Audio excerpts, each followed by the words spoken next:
ആണെങ്കിൽ ഈയിടെ ഒരു കുട്ടീനെ പരിചയപ്പെട്ടു. ആൾ നഴ്സിംഗ് ആയിട്ടുള്ള ഒരാളാണ്. നഴ്സിംഗ് കഴിഞ്ഞു, ജോലിക്ക് കയറി ഒരാഴ്ച കഴിയുമ്പോൾ ജോലി റിസൈൻ ചെയ്തു. എന്താണെന്ന് റീസൺ ചോദിച്ചപ്പോൾ കുട്ടി പറഞ്ഞത് നൈറ്റ് ഡ്യൂട്ടി ഉണ്ടായിരുന്നു എന്നുള്ളതാണ്. അതായത് നഴ്സിംഗ് പഠിച്ചു കഴിഞ്ഞാൽ നൈറ്റ് ഡ്യൂട്ടി കൂടി ചെയ്യേണ്ടി വരും എന്നുള്ള കാര്യം ചിന്തിക്കാതെയാണ് ആ കുട്ടി ആ ഒരു കോഴ്സ് എടുത്തിട്ടുള്ളത്. ഓക്കെ, ഡേ ഷിഫ്റ്റ് മാത്രം എന്നുള്ള ലെവലിലേക്കായിരിക്കും കുട്ടി ചിന്തിച്ചിട്ടുണ്ടാവുക. പക്ഷെ നൈറ്റ് ഡ്യൂട്ടി കൂടി ചെയ്യേണ്ടി വന്നപ്പോൾ ആൾ ജോബ് റിസൈൻ ചെയ്യാണ് ചെയ്തത്.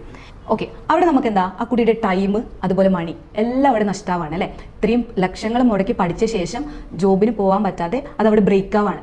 ഇതുപോലെ ഒരുപാട് പെൺകുട്ടികളുണ്ട്. നമ്മൾ തിരഞ്ഞെടുക്കുന്ന കോഴ്സ് ഏതാണ്, അത് ചെയ്ത് കഴിഞ്ഞാൽ ഏതൊക്കെ ഏരിയാസിൽ എങ്ങനെയാണ് നമുക്ക് വർക്ക് ചെയ്യാൻ പറ്റുക എന്ന് ചിന്തിക്കാതെ കോഴ്സ് എടുക്കുന്നവർ. ഇനി സിൻസ് അക്കാഡമിയുടെ കാര്യം എടുക്കുകയാണെന്നുണ്ടെങ്കിൽ ഒരു ഡോക്ടർ ആവാൻ ആഗ്രഹിക്കുന്ന ആളോ അല്ലെങ്കിൽ എഞ്ചിനീയർ ആവാൻ ആഗ്രഹിക്കുന്ന ആളോ ടീച്ചർ ആവാൻ ആഗ്രഹിക്കുന്ന ആളോ സിൻസ് അക്കാഡമിയിലേക്ക് വരരുത്. ഒരു ഓഫീസ് ജോബ് ആഗ്രഹിക്കുന്ന എല്ലാ പെൺകുട്ടികൾക്കും ഉള്ളതാണ് സിൻസ് അക്കാഡമി.